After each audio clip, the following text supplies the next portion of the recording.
कि आप लोग जानते हैं हम किस मिट्टी के बने, आपको एहसास नहीं है। अगर इनको न्याय नहीं मिला तो मेरी बात को रिकॉर्ड कर लेना यहां पे आज कि मानसून सत्र आएगा, उसमें तो राजस्थान की विधानसभा मिलेगी और इस राजस्थान के चाहे कोने कोने में मुझे जाना पड़े, जितनी संख्या में आप बैठे हो इससे कई गुना संख्या में लोग लाके राजस्थान की विधानसभा पे खड़ा करके आपके हाथ की मांग करूंगा कि अंदर बलजीत यादव बोलेगा और बाहर आपके समर्थन में हमारे भाई बोलेंगे कि इनके साथ न्याय होना चाहिए। इसलिए मैं कहना चाहता हूं, मानसून सत्र तक की चेतावनी देना चाहता हूं राजस्थान की सरकार को, उससे पहले न्याय कर दो, आपके हित में रहेगा। वरना आप ये कहते हो ना, जब मैं बेरोजगारों के समर्थन में सूर्य उदय से सूर्यास्त तक दौड़ा तो मेरा मजाक उड़ा रहे थे नेता, किसी बोल दिया किसी बहाना करके रुक जाएगा, कार्यकर्ता रोक लेंगे, इस गर्मी में भला सूर्य उदय से सूर्यास्त होने तक बिना रुके कोई व्यक्ति क्या दौड़ सकता है? इम्पॉसिबल है। वैसे ही बोल दिया और हमने उसको पॉसिबल करके बताया, सूर्य उदय से सूर्यास्त तक दौड़े और तुम चाहोगे तो हम तो दिन रात भी दौड़ करके बता देंगे।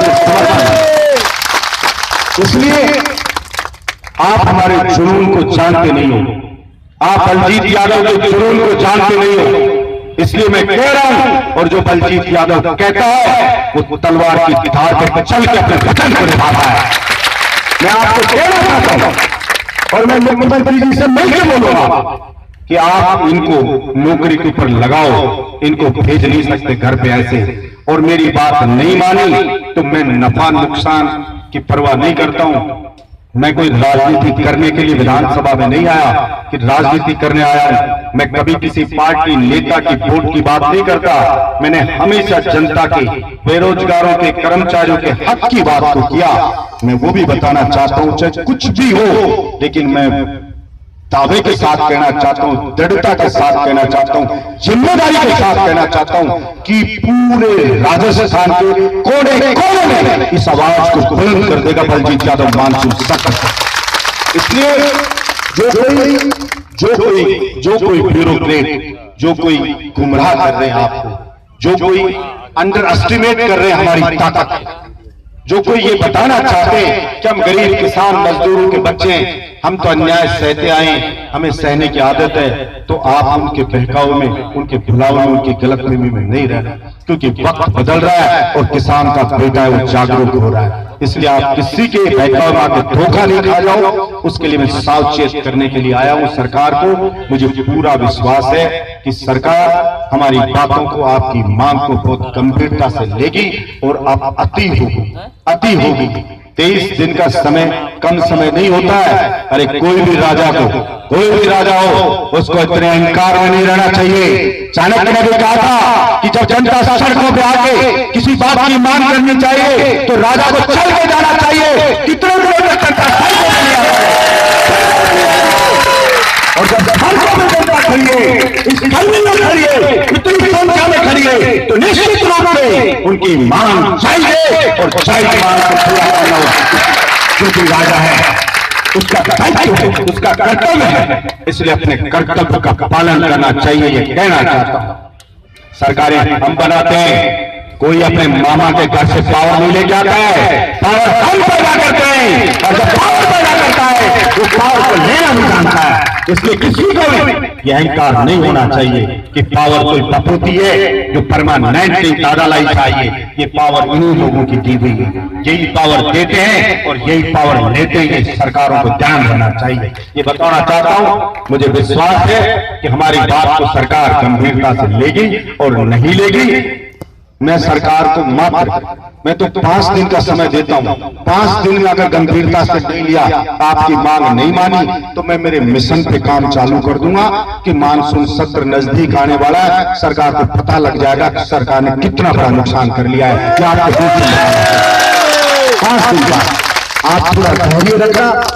देखिए हमारे ऊपर हमारे पुरखों पे मुगलों ने अत्याचार किया, हमारे पुरखों पे अंग्रेजों ने अत्याचार किया, बहुत से आक्रांत आए, हमारे साथ अन्याय हुआ, अत्याचार हुआ हमारे पुरखों के साथ, लेकिन किसी ने हिम्मत जुटाई। कोई मंगल पांडे जैसा खड़ा हुआ, किसी ने हिम्मत जुटाई तो आज हम आजाद देश के वासी हैं। उनकी हिम्मत की बदौलत है।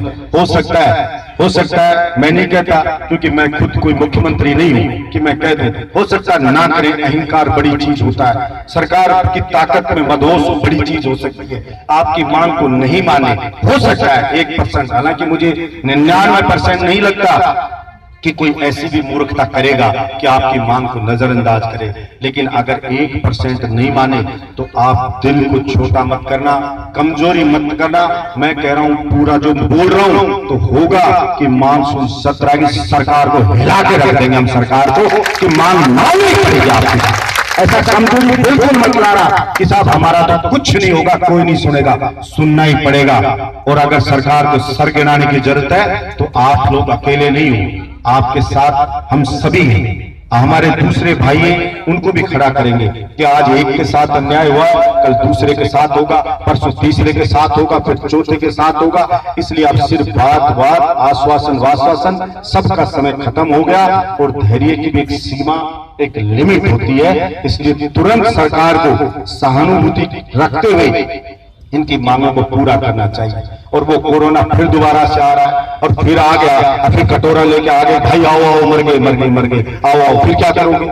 इसलिए पहले जब आया था तो मैं देखता था कि लोग पेशेंट के पास नहीं जाते थे, कोरोना लोग डरते थे, डॉक्टर डरते थे, सब लोग डरते थे। हम लोग जान पे खेल के क्यों चले गए? इसलिए चले गए कि हमारे पेट में रोटी की जरूरत है, हमारा परिवार भूखा है, हमारे सपने वो अधूरे हैं, उनको पूरा करना था। तो हमने अपनी जान पे दाव पे लगा करके और हमने वो जॉब किया था कि शायद हमारे को इसके अंदर परमानेंट कोई जॉब मिलेगी, हम चलते रह गया, जैसे भी मिलेगी हमारे घर में एक सैलरी आएगी ठीक ठाक, तो हम अपने बच्चों को पढ़ा सकेंगे। हमारे बूढ़े माँ बाप है, उसके ऊपर जो जिम्मेदारी का बोझ है उसको हम कम कर सकेंगे। इसी सब चीजों का सपना देख करके और आज मैंने अपनी जान को जोखिम में डाल करके इस नौकरी को ज्वाइन किया था। लेकिन ऐसा नहीं होना चाहिए कि जान जोखिम में डाल के किया अब चले जाओ। सरकार को यह ध्यान रखना चाहिए कि सरकार वेलफेयर के लिए होती, सरकार कोई बनने की दुकान नहीं है कि हम प्रॉफिट कमाने के लिए कि सिर्फ फायदा है तो रखेंगे, नहीं है तो नहीं रखेंगे। सरकार वेलफेयर के लिए होती है। इन लोगों ने जब अगर सेवा दी है तो सरकार को रास्ता निकालना चाहिए कि भाई इनकी सेवा जारी रहे। कम से कम ये तो करते कि भाई हम और बजट की व्यवस्था करेंगे, लेकिन जैसे आपकी सेवाएं चल रही थी वैसे आपकी सेवाओं को जारी रखेंगे। मैंने विधानसभा में भी कहा कितना ही होता है बजट, 5-5 गुना, 4-4 गुना, 6-6 गुना बजट को खर्च कर दिया जाता है, लूट ले जाते हैं भ्रष्टाचारी। कोई किसी में बोरिंग होती है 3 लाख की, उसको करते हैं 12-15 लाख की। 3 लाख की बोरिंग को कर देते हैं 12-13 लाख। सड़क जो बनाता है अपन कोई बनाने के जाए तो 15 लाख रुपए में 1 किलोमीटर बन जाती है, ये बनाते हैं 40 से 45 लाख रुपए में 1 किलोमीटर की सड़क बनाते हैं। मैंने कहा ये इतना पैसा बर्बाद हो रहा है, ये बोरिंग आप करो नहीं होती है, हम गांव में किसान कराते हैं, आप किसी को भी ठेका दे दो इतने में बोरिंग करा देगा, नहीं है तो भाई मैं ला देता हूं ठेकेदार आपको। ये पीएचडी विभाग है, ये केवल लूटने खाने के लिए खोल रखा है क्या? इस विभाग को छोड़ो, ठेका वैसे ही छोड़ दो और बोरिंग कर देगा, ये पैसा बचेगा और इस पैसे से आपको तनख्वाह दी जा सकती है। तो नीयत साफ होनी चाहिए, जिसकी नीयत होगी। और कहावत है हमारे गांव में कि दिल में जगह होनी चाहिए, दिल में जगह होगी तो सब कुछ एडजस्ट हो जाएगा। इसलिए मैं ये अपेक्षा रखता हूं कि हम सब की बातों को गंभीरता से सरकार लेगी। मैं बहुत ज्यादा आग मेरे सीने में है, लेकिन मैं कहीं ज्यादा बोला तो यूं ना कहे कि बलजीत यादव यार बहुत कड़वा बोल गए, इसलिए हम नहीं करेंगे। इसलिए आज कड़वा नहीं बोल रहा हूं, बहुत मीठा मीठा बोल रहा हूं और सबसे और हाथ जोड़ के यहाँ से राजस्थान की सरकार से निर्दलीय विधायक बलजीत यादव हाथ जोड़ के प्रार्थना करता है कि आपको दोबारा ये कहना चाहता हूं। और फिर मीडिया तो हमारे वो रोडवेज बसों पे लिखा रहता है कि सवारी अपने सामान की फिर सुरक्षा खुद करे, उसकी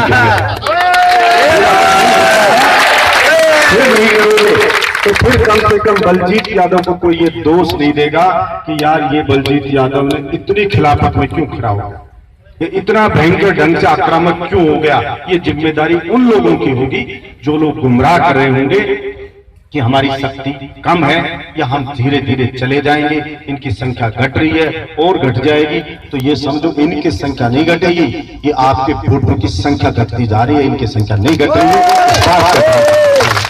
तो निश्चित रूप से हमारी बातों को गंभीरता से लेंगे। मुझे तो विश्वास, मेरे को तो ईश्वर पर भरोसा है कि मन से और नेक नियत से कोई प्रयास किया जाए तो वो असफल नहीं होगा।